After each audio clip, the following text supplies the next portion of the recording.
तुमची मुलं भाजी खात नाही आहेत का? मग गव्हाच्या पिठामध्ये मिक्स भाज्या घाला आणि झटपट होणारा असा हा हेल्दी चिला बनवा.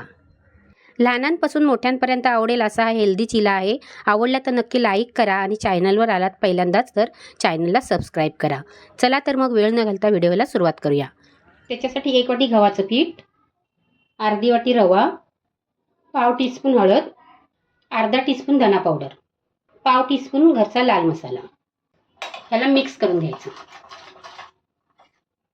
1 चमचा किसलेली काकडी, 1 चमचा बारीक चिरलेला कोबी स्वच्छ धुवून घेतलेला आहे, 1 चमचा टोमॅटो, 1 हिरवी मिरची मुलांसाठी करणार असाल तर स्किप केलीत ना तरी पण चालेल, आणि 1 चमचा गाजर, अर्धा चमचा कांदा, 1 चमचा कोथिंबीर, थोडं आलं किसून घालायचं,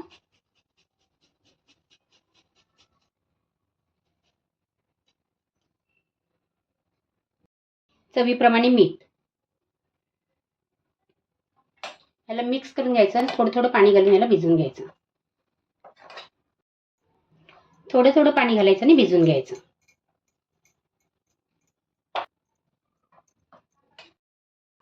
सरसरीत असं भिजवून घ्यायचं आहे. आणि रवा भिजण्यासाठी याला 10 मिनिटं झाकून ठेवायचं. चिला बनवण्यासाठी इथे पॅन गरम करायला ठेवलेला आहे. 1 पाव चमचा तेल घालायचं.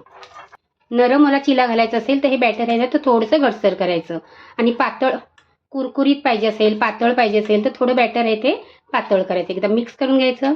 गॅस लो पेक्षा थोडा जरासा मोठा ठेवलेला आहे. एक पळी भरून घ्यायची आणि पॅनवरती घालायचं आहे. त्याला पसरवून घ्यायचं. त्याच्यावरती झाकण ठेवायचं आणि गॅस लो पेक्षा थोडासाच मोठा करायचा आणि याला 2 ते 3 मिनिटं शेकून घ्यायचं. 3 मिनिटांनंतर झाकण काढायचं. त्याच्या साईडनी थोडंसं आपल्याला तेल सोडायचं आणि वरून पण थोडं सोडायचं.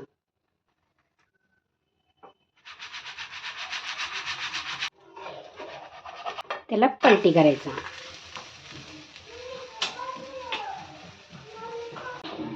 दोन्ही साईडनी चांगलं भाजून घ्यायचं आहे.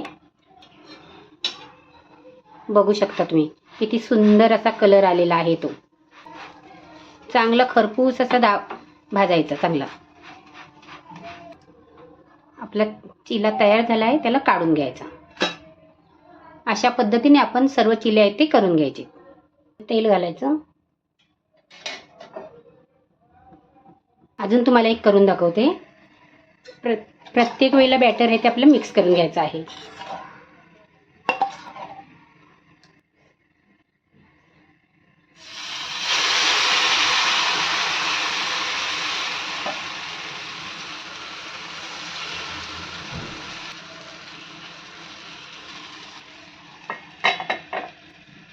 घालताना गॅस मोठा करायचा आणि नंतर मग मध्यम आचेवर ठेवायचा.